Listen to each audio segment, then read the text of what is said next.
Spirit. And I want you to hear what God is saying. And as I first started studying it, my thought was, Lord, consecrate us. Consecrate us, because I looked at the fact that Samson was a Nazarite. And the word Nazarite means that he was consecrated. So the angel was saying, God has consecrated him from the womb. And as I was studying that thing, God said, that's not what I want you to tell them. And I said, God, well, what you want me to tell them? He said, tell them that they did not ask me for it, but I gave it to them.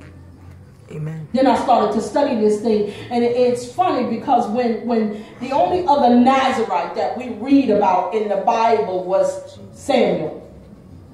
And the difference between Samuel and Samson was that Samuel's mother prayed for him. Mm-hmm. But here you have this woman who is content in the state that she finds herself. She's not asking God to give her a child. She has already taken her role as a barren woman, and her husband are cohabitating, not looking for God to do anything for them. Have you found yourself in a place where you find yourself content? You think that this is it. This is how it's going to be. I have decided that this is what God has for me. I'm not going to get married because I messed up that marriage thing already. I'm not going to have any kids because I messed up that kid thing already. I'm not going to go to school because I messed up that school thing already. I'm not going to really be saved because I messed up that church thing already. So you find yourself living amongst a bunch of lawless people. The Bible said that Israel had done it again. They had gotten out of the will of God again. Sometimes you think that when you find yourself out of the will of God, that God must gonna stop working on your behalf. Isn't that what people say? Mm-hmm. You're not saying God not gonna do it for you. But here you have this man and his wife who were content, and it doesn't say that they were so holy. Amen. It doesn't say that they were up in a temple somewhere giving out offerings. It doesn't say that. It says that she was in the field and he was off somewhere. They weren't even together. What's awesome about this is that the angel of the Lord came and spoke to the wife. Now, why is that out of order? That is out of order. Because he was supposed to come and speak to the husband, you would think. Some of us think that God can't talk to us. And God is busy trying to get our attention. And we have fixed it to say God can't talk to us. Because, nobody knows our stuff the way we know it. Right? Amen. And I say all the time, the prophets, they really can't say nothing to me because they don't know my stuff like I know it. I know when I'm not right. I know when I should be praying and I'm not. I know when I should be fasting and I'm not. I know when I should be doing something that I'm not doing. But God chose this obscure woman. He didn't even mention her name. He mentions the husband's name. At least that's what's written in the book. Even though she saw the Lord. Let me help you with the angel of the Lord. The angel of the Lord is representative of Jesus in the Old Testament. Mm-hmm. Right? So here she has had literally a face-to-face experience with God. Tells her, I'm going to give you a baby. She doesn't say thank you. Wouldn't you think she would say thank you? I don't know about y'all, if y'all know this, but back in that day when women couldn't have children, they were considered cursed. They were considered, not really good. Because they couldn't bear fruit. So here you have Jesus comes down to have a conversation with her. And she doesn't say thank you. She goes and finds her husband. And she said, look, some man came out of nowhere and he told me I was going to have a baby. And he told me not to eat grapes. Because understand, to be a Nazarite, they couldn't even eat grapes. Someone asked me in the car, was Jesus a Nazarite? No, he wasn't. Because Nazarites couldn't even eat grapes. Forget fermented grapes. They couldn't pick the grape off the vine and eat it. Because one of the rules to be a Nazarite was they said that they had consecrated themselves unto the Lord. Sometimes I sit back and think and I say, Lord God, what would happen if we would consecrate ourselves? If we would just say, God, for this period of time, I'm going to be a Nazarite. See, because I don't know if you know, but Samson was awesome. He went through some stuff, but he was awesome. But she goes to her husband and he says, you know, there's some stuff I got to be aware. There's some stuff I just can't do because I'm going to have a baby. And the husband prays. Doesn't even say they prayed. It says that the husband prayed and said, God, talk to us about this child that you said we're going to have. And you know what I found funny? Is that again, Jesus went back to the wife. Mm-hmm. He didn't go visit the father. He didn't go visit the husband who prayed. He went back to the wife. God has been telling some of us over and over again, I got you.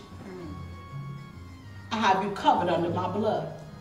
I'm going to make a way for you. You are the head and not the tail. You are the lender and not the borrower. I have placed you above and not beneath. And it's almost as if we don't believe it. Why? Because I'm sure we turn around and look at our circumstances. And we say, God, how in the world could it be that I'm blessed? How in the world could it be that you get ready to use me when it feels like nothing I'm doing is right? Feels like all hell is breaking loose in my life. I'll never forget when God told me when I was 12 that I was going to pastor. And I didn't want to pastor. I was like, I don't want people looking at me. Trying to be like me, that means I gotta be right, Jesus. You know me better than anybody else knows me, Jesus. I don't want to be nobody's pastor. And all hell broke loose in my life. And I went running to one of my mothers in the gospel. And she said, girl, Jesus had to do all of this to you to get you to the point where you would yield. Some of us are going through hell in our lives because God is trying to get us to yield. He's trying to get us to believe it. We are like this woman here, Manoah's wife. We are like her. God literally came and told us some stuff, and we still acting like, that ain't Jesus. So my husband says, you know, well, tell us your name. So that after this thing come to pass, we can give you some credit. And Jesus looked at him and like, really? That's what you got out of all of this? I literally came down here and I'm talking to you face to face, and the best you could come up with is, tell me your name so I can give you some credit. God is saying to some of us, really? This is the best you can come up with? I literally have rearranged your life. I literally have put you in a place where you can't do nothing but depend on me. And the best you got is, I guess I'll go to church on Sunday. Oh my Lord, have mercy. Really? That's the best you got?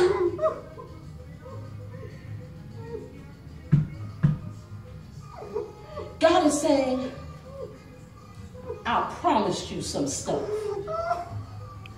And I'm not a man that I should lie, nor the son of a man that I should repent. But that which I say I'll do, I will do. Yes. You didn't ask for it, but I'm going to give it to you anyway. You understand that God has been trying to bless you? He's trying to push you into position. And you've been looking at it like it's a bad thing. And God is saying, no, right in the middle of this situation, I'm right in the middle of this situation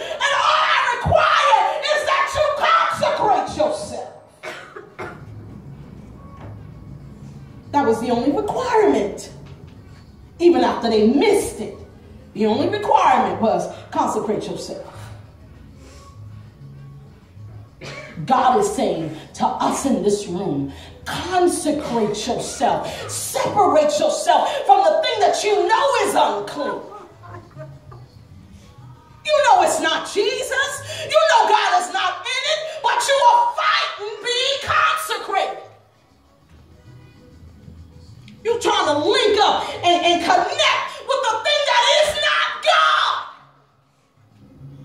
It's going to keep you from being who you need to be. It's going to keep you from getting what you need to get. Why?